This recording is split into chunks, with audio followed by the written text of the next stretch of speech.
Jérôme, ce serait la solution idéale, Mourinho, sur le banc du PSG? Bah, je ne sais pas si c'est la solution idéale. Ce qui est sûr, c'est que pour moi, si Christophe Galtier devait partir, et là, ça prend cette direction-là, il faudrait prendre un entraîneur avec un palmarès, un entraîneur qui a déjà gagné, qui va se faire respecter différemment de tous les autres entraîneurs qui sont passés dernièrement, que ce soit Christophe Galtier, Unai Emery et Thomas Tuchel, même si Unai Emery avait gagné l'Europa League avec son club, mais n'empêche qu'il n'a pas la carrière d'un José Mourinho qui peut imposer ses idées, qui peut imposer son savoir-faire, et puis surtout ce côté leadership.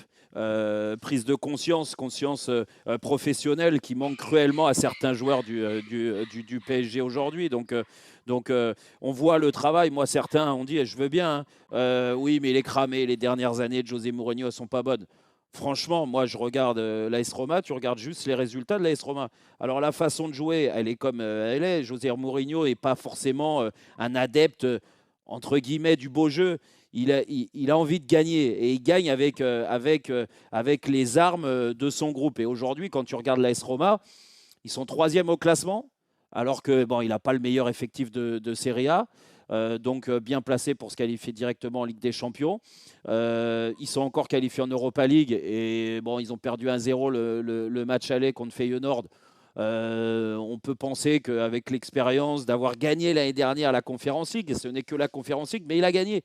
Donc pour moi, tout ça fait que plus l'histoire d'amour entre Paris et José Mourinho, c'est pas la première fois qu'on parle de José Mourinho.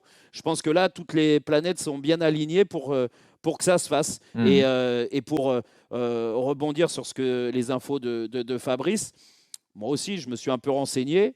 Et c'est vrai que le nom de José Mourinho, il n'y a pas que dans la bouche de Luis Campos qu'il est. Donc c'est peut-être aussi bon signe pour éventuellement un accord prochainement. Donc ça donne de l'épaisseur à tout ça. Ouais. Dugas, ce serait la solution idéale? Écoute, quand tu as essayé Ancelotti, Tourelle, Emery, Laurent Blanc, Galtier, et que ça n'a pas fonctionné, il faut que tu tentes une dinguerie. Pochettino aussi. Pochettino, exactement. Tu te rends compte, tu as un palmarès, tu as quand même des mecs qui sont venus de partout, de tous les coins d'Europe. Donc les mecs, ils ont bourlingué. Ils n'ont pas réussi à Paris. Il faut une dinguerie. Moi, Mourinho, je n'étais plus sur la fin un fou de Mourinho parce que je trouvais qu'il m'agaçait, il était devenu une caricature de lui-même et je trouvais qu'il en faisait trop. Voilà, et ça m'agaçait, je trouvais qu'il était sorti du terrain, il était trop dans la manipulation de ses joueurs, de son vestiaire. Voilà, j'aimais pas ce qu'il renvoyait. Après, Mourinho, chapeau. Le mec, c'est un grand entraîneur, il a réussi des choses, il a réussi des titres. Il y a des joueurs qui se sont révélés sous Mourinho. Il y a beaucoup de joueurs qui sont capables de dire du mal de Mourinho, mais il y en a tout autant qui sont capables de dire du bien.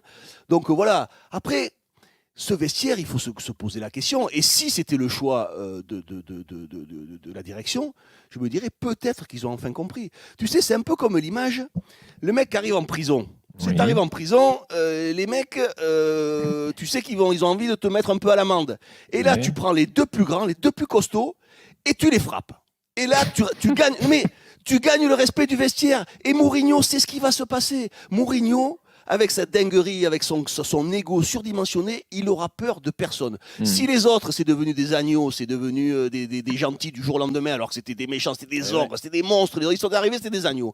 Lui, au moins, tu sais que lui, il va pas se faire dessus. C'est comme au placard, c'est pareil. Il faut qu'il arrive dans le vestiaire, il prend les deux plus solides, et il les couche. Mais quand je dis les couche, pas il les frappe. Il les met un mois sur le banc de touche. Neymar, tu vas aller un mois sur le banc de touche. Toi, c'est la même chose. Si tu fais pas ça, tu joueras pas. Au moins, les choses, elles vont être claires, nettes et précises. Je suis pas sûr que ça soit la formule en disant voilà les deux cadres. C'est ce qu'il faut. C'est ce qu'il faut. Non. Alors, mais c'est sans appel à la violence, c'est un truc qui se fait souvent dans les entreprises. Un nouveau directeur arrive, il vire les deux mecs importants, il met des mecs à lui et c'est le permet d'asseoir son autorité. Ouais, mais Jean-Louis, c'est pas pour ça que c'est bien. Des fois ça marche, des fois ça marche pas.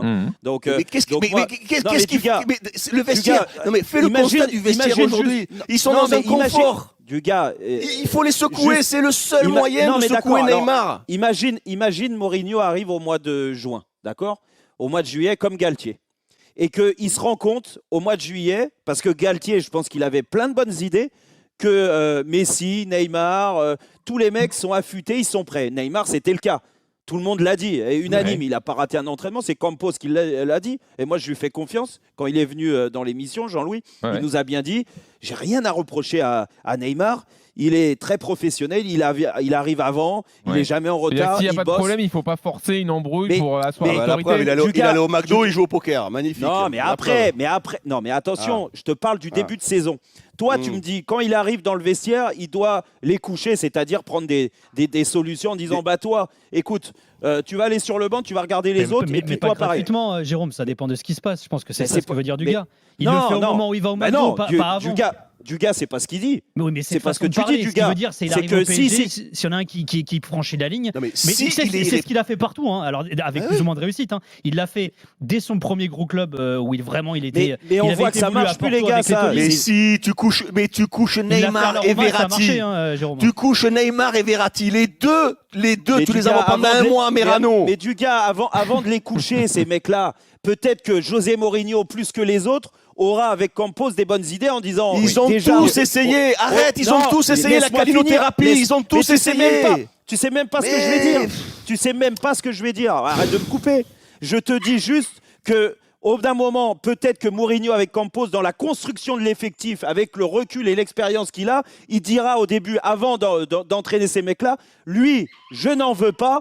Quoi qu'il se passe, je n'en veux pas, vous me le transférez. Lui, je n'en veux pas et je veux un tel et un tel. Ce que n'ont jamais fait les entraîneurs du Paris Saint-Germain depuis Laurent Blanc. C'est la vérité. Si c'est ça, il n'y a pas de sujet, si les mecs ils sont pas là. Mais si les mecs veulent rester, parce que Neymar, il partira jamais, je te le dis, il partira jamais. Donc il restera. Si tu as Neymar, ça reste un bon joueur de football. Neymar, il est toujours blessé, il est à côté de la plaque. Si Neymar il est tout seul, c'est pas grave. Mais si, c'est grave. À lui tout seul, il te contamine tout le monde. Avec Verratti, c'est la même chose. Et Verratti, t'en fais quoi? Déjà, tu as trouvé un allié à Neymar. Tu m'as parlé de Verratti. Peut-être qu'il faut casser tous les alliés à Neymar aujourd'hui, parce qu'en effet, là, je te rejoins, le salaire de Neymar, avec le contrat qu'il a, franchement, à moins de faire un chèque, il sera là pendant 4 ans encore. Il ne faut pas se voiler la face. Donc, Jérôme, Nasser, il veut le prolonger. Mais Nasser, il veut le prolonger déjà à Verratti. Donc déjà, c'est mort. Nasser, il te parle de prolonger Verratti. Non, mais il va le refaire encore. Il t'en parle encore. Et Ramos et les autres. Mais non, en fait, Jérôme, la question, c'est est-ce que l'autorité du coach, ça se joue au moment de construire l'effectif, à l'intersaison, ou au quotidien, dans le vestiaire?